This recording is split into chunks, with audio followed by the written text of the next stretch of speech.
Good morning, guys, and welcome to the podcast from County, California. I have Berlyn Komar, and she is a digital marketing strategist, and she is the founder of Planet Marketing. I'm really happy to have her on to discuss her insights, talking about digital marketing, how to create converting marketing, and the biggest mistakes to avoid, and the community. So, really happy to have her on. Berlyn, welcome. Yeah, thanks for having me. I'm excited to be here. Yeah. Briefly introduce yourself and we will dive into the content and questions. Yeah. So as you mentioned, I'm a digital marketing strategist and I own Planet Marketing, which is a full service agency for purpose driven brands. We specialize in content marketing and community building. So a lot of what we're going to talk about today. And earlier this year, I also launched a marketing educational supportive community for solopreneurs. So people who are still in the DIY stage can't afford to hire out yet. There's this community to help teach you everything you need to know about your marketing. Yeah, interesting. One thing talking about is so when people come to you for questions or help or connect or clients, what are they aspiring to? What are they running away from? What are they sick and tired of to come and work with you? Yeah. Yeah. So when I get new clients, they're typically in the stage of they've maybe been in business for a couple of years and they've been DIYing things, but maybe they've had people in house, but they're ready to take their marketing to the next level. And so they bring me on to work on their content marketing and to help build their audience and create more of a custom strategy to grow things and spread the word about their business somewhere. Interesting. And the clients that come to you, are they early stage or are they mid or have significant followings? Yeah. Talk about that. Yeah, that's a good question. So I work with a lot of startups in the small to mid-sized business stage. So some people are coming to me with an idea and I'm building their entire foundation and getting them set up. Some people are a little bit established and have a following, but they're ready to level up their marketing from stuff that maybe they've just been doing themselves. Interesting. All right. And what was the impetus behind the terminology planted marketing and the greenhouse? Yeah. I really enjoyed working with these like small businesses, startups, people who were just like coming to me with an idea and I'm doing everything. So Hmm. that's where planted marketing came. I'm helping them grow and we're starting stuff from scratch. And then I just really stuck to the bit and was the theme. And so I started the greenhouse, which is more of like an incubator space for people who are doing everything on their own. So I just thought it was a cute term. Yeah, interesting. So the question I have for you is everybody that I know of is on social media to for personal branding purposes, but one thing that's troublesome is, for example, they're getting into this space and it takes them forever to grow a significant following. Yeah, it sounds Mhm. like from what I understand, the algorithms are suppressing. And so, how do you create marketing that actually converts, and or how do you actually create marketing where your time is well spent? Yeah. Yeah, it's not as easy as it used to be. Remember, it'd be just like posting a little picture on Instagram and that would be it. So it does take some work. And so the biggest tip I have for that is one to just be really consistent. Yeah, it will take time, but don't give up after a couple months. Keep at it. So be consistent. Know your target audience really well. Know what they are looking for, the kind of problems that they're dealing with, and how you can support them and provide education to them. Know what types of content they like to consume. So, do they like to read carousels? Do they like to watch short form videos? Long form videos, blogs, etc. So just understand what they like to or how they like to consume the content so that you can show up there. And then lastly, just like really know your brand, your voice, your messaging, your values, what you have to offer and how you can support people. I know it seems like, yeah, you know what that is in your head, but just like taking time to really map all of that out. That way you can show up online and be authentic and you can create these authentic connections with your audience. People are really over big brands. They really want to know like the person behind the brand or the story behind the brand so that they can make better connections. And that's what people are looking for. So just being really authentic and knowing your brand and then showing up where your audience wants to show up and just combining the two and being consistent with it all. And eventually you'll start to see some traction. Yeah, and that sounds for what's interesting is for a lot of the listeners and viewers, I know what they're thinking. They're like, "Yeah, this sounds like a lot of work." And one of the biggest frustrations people listening or viewing have is that okay, they hire a marketing agency and it's like super expensive and it doesn't work and they wasted this money, or there's all these tools and options and it's like they don't have the honestly they don't have the time or their time is better spent and then they're Mhm. either burning out or they're wasting money. So how do you address this problem? Mm. Yeah, that's definitely a good question. What I would say is that it does take time and there's really no way to evade that. You have to go through the process. And with marketing as a whole, yeah, there are ways that you can track what's working and optimize that. But generally, I really like to think of marketing as like everything is evergreen content. Yeah, we're doing like trending things sometimes, but essentially everything that we're creating is living on the internet forever and it's working for you forever all the time.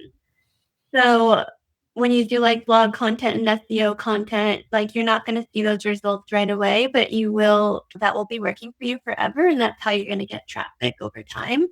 So just remember that everything that you're putting out there will come back to you eventually, and it just takes time to build up. Huh, interesting. The other question I have for you is what how do you building an engaged community? Because we talk about like social media followers and those are just their social proof, but how do you really build a real engaged community around your brand? How long does it take or yeah, how do you create this? Yeah. So creating an engaged community again goes back to knowing your audience and how they prefer to interact with you. Creating content that helps what am I trying to say? So when creating content that is shareable, so knowing what your audience wants to share and learn and spread the news about, creating content that is conversational. So in your social posts, make sure you're asking a question. If people are commenting, you're always following up. And using your stories to interact with people, using like the engagement stickers, using question polls, bringing that content in to like your posts or your videos, doing a lot of like community events. So like workshops, webinars, anything that kind of brings people together is also really good. And yeah. Yeah. And how long does it take to build a engaged community? Yeah. So it really varies based off your industry and all of that. Some industries or some specific audiences I see are like really more engaged or and really engaged more than other types of audiences. So it can vary. But again, it just goes back to the consistent piece. As long as you're continually showing up and people can start to trust you, and then you're creating quality content that is shareable, that starts conversations, that will help speed the process up as well. Interesting. So that being said, what are some of the best platforms to build engaged online communities? Yeah. So TikTok is one. It's not going anywhere. If people are super engaged there, that's a really great place to build a community and start. Instagram, I like to consider as more of a nurturing platform. So like getting people that you've already interacted with or like that already know you, and that's where you can create more of an engaged audience on Instagram and like the comments and stuff.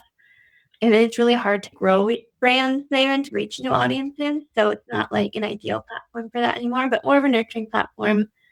I literally just joined Threads like a couple days ago. I'm really late to that game, but that is really engaged and I've been like really pleasantly surprised. So that could be a really good place to get to grow your audience as well. Interesting. The other question I have for you is what are the some of the platforms people should be considering and how do you deal with this idea of banning and shadow ban or accounts getting shut down? Was it really worth the time and effort and money to build these accounts? Yeah. So it's definitely there's a lot of value in them. It's not common that your account will get banned or you'll get shadow banned and all of that, but it is the thing. So what I always recommend is that you're getting people off of your social if you're using this only as a brand awareness situation, and then you're getting them to your website and to your newsletter. So always have a newsletter sign up available even from the second that you launch your website, make sure you're getting people to sign up there. So that way you can always connect with people through email. But yeah, it's definitely not worth a waste of time to be on social. It's always great to like use that to grow your audience. But if you're not comfortable with it for some reason, there are other options like blogging and doing SEO stuff. Pinterest is really great for getting organic traffic as well. Just like normal networking events to get people into your audience. So yeah, there are other options if you're not into social. Yeah. And you mentioned blogs. Where are blogs these days? Are blogs dead? Because, like I said, blogs back then were like kind of the hype and rage, but are they dead? Yeah, no, definitely not. No, SEO is still really huge. People still do read blogs. And also, we're seeing a lot of traffic from like AI. So, like ChatGPT will refer you. And all of these AI machines too are using SEO to produce what they say. So maybe you are shifting away from a strategy of like people reading your blog, but you are creating blog content to show up on ChatGPT or something because they will refer traffic back to your website. Huh, Yeah. interesting. Oh, Yeah. wow. So basically it's like a search. ChatGPT sounds like the new search engine. Yeah, Um, it is. And actually, just a couple days ago, for the first time, I was asking it something and it started to tell me to consult with a like an expert or something. yeah. And, like, I kept pushing it, and I was like, "No, you do this," and it kept saying, "Consult with somebody." So I finally asked it, "Okay, can you refer me to people in this field or whatever?" And it said, "Here are these people in Costa Mesa, California," which I don't ever remember telling it where I live, so that's a little weird, but it Yeah. gave me a whole list of people in my area. So that's exactly why you wanna be doing SEO so that you show up on that list when people ask it for, like, references. Huh, interesting. What are your thoughts on Substack and Medium? Yeah, so I am not super familiar with them, but I'm hearing Substack a lot lately. I think people are really going back to that, and it's definitely a good tool if you are into writing. If that's like your preference, then that's great. I think it's a good resource. But I also recommend having that content on your website as well. I don't really know like the SEO. I don't really know a lot about Substack and like how that works and all of that, but I know a lot of people are using it. Yeah. Interesting. What are the biggest mistakes small business content creators, solopreneurs, thought leaders make with their marketing, and how do you fix them? What I would say is again, like the consistency piece, and it's really hard to, okay, I'm posting, it's been 2 months and nothing's happening yet. And you have to really keep pushing past it. And on these social platforms too, once you like start to get traffic, then it really snowballs. So it does feel really hard at first, but once you start growing, it just keeps compounding and getting bigger and bigger. So keep going, stay consistent with it, test different things out and give everything a good amount of trial period. 3, 6 months is recommended before saying this is not working for me. Another thing I see a lot is it does cost money or it does cost time. So just be really upfront with yourself on, do I have resources to outsource this? Or do I have my own resources? Do I have time available to like commit and to do all of this? It's a lot of work. Obviously, marketing and owning a business itself is a lot of work. You're wearing all of these hats, and all of these hats are their own full-time jobs on their own. So just be really realistic with yourself about what you can take on, keep things sustainable so that you can be consistent. And yeah, those are the mistakes that I see the most. Interesting. If people wanted to connect with you and add you and learn from you, how would they do that? Yeah, thanks for asking. So you could go to plantainmarketing.com. All my social links in there, but I'm Plantain Marketing on every platform. I have tons of resources on my website. You can learn about my services. You can learn about the greenhouse. I do free workshops often. So there's tons of things on my website for you to, there's something for everybody. Excellent. Thanks so Yeah. much for coming on and really enjoyed this conversation.